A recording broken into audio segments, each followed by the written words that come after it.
రాను రాను ఎండల ప్రతాపం సహారా ఎడారిని తలపించేలా మారుతోంది. ప్రతి ఏడు ఎండ తీవ్రత పెరుగుతూ పోతుందే కానీ 1 డిగ్రీ కూడా తగ్గిన దాఖలాలు కనబడటం లేదు. మునుపెన్నడూ లేనంతగా ఉష్ణతాపం ప్రచండ భానుడి ప్రతాపానికి కాలు నేల మీద పెట్టలేని పరిస్థితి. అయితే ఈ ఎండలు కేవలం ఈ ఏడాదే మాత్రం కాదు, మున్ముందు మొసళ్ల పండుగను చూపించబోతున్నాయని గణాంకాలు చెబుతున్నాయి. 2023 నుంచి 2027 దాకా 5 ఏళ్లు అత్యధిక ఉష్ణోగ్రతలు నమోదవుతాయని, ఇప్పటిదాకా చరిత్రలో నమోదైన 5 ఏళ్ల సగటు కంటే ఎక్కువగా ఎండలు సెగ పుట్టిస్తాయని ఐరాసాకు చెందిన ప్రపంచ వాతావరణ సంస్థ హెచ్చరిస్తోంది. ప్రపంచ దేశాలు విడుదల చేస్తున్న కర్బన ఉద్గారాల దెబ్బకు భూతాపం పెరగడంతో పాటు ఎల్నినో ప్రభావం కూడా దానికి తోడు కావడమే ఇందుకు కారణమని పేర్కొంది.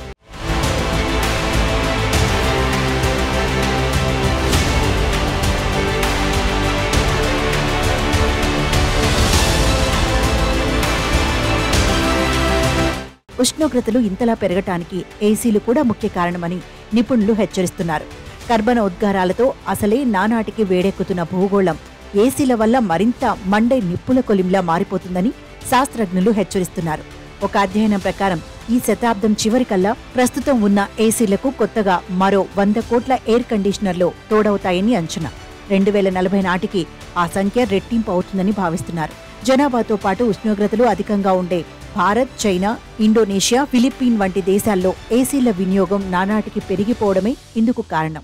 2015లో ప్యారిస్లో జరిగిన పర్యావరణ సదస్సులో పెట్టుకున్న లక్ష్యాలను మించి ఉష్ణోగ్రతలు నమోదవుతాయని ప్రపంచ వాతావరణ సంస్థ హెచ్చరించింది. వచ్చే 5 ఏళ్లలో కనీసం 1 సంవత్సరం లేదా మొత్తం 5 ఏళ్లు చరిత్రలోనే అత్యధిక ఉష్ణోగ్రతలు నమోదయ్యే అవకాశం 98% ఉందని WMO పేర్కొంది.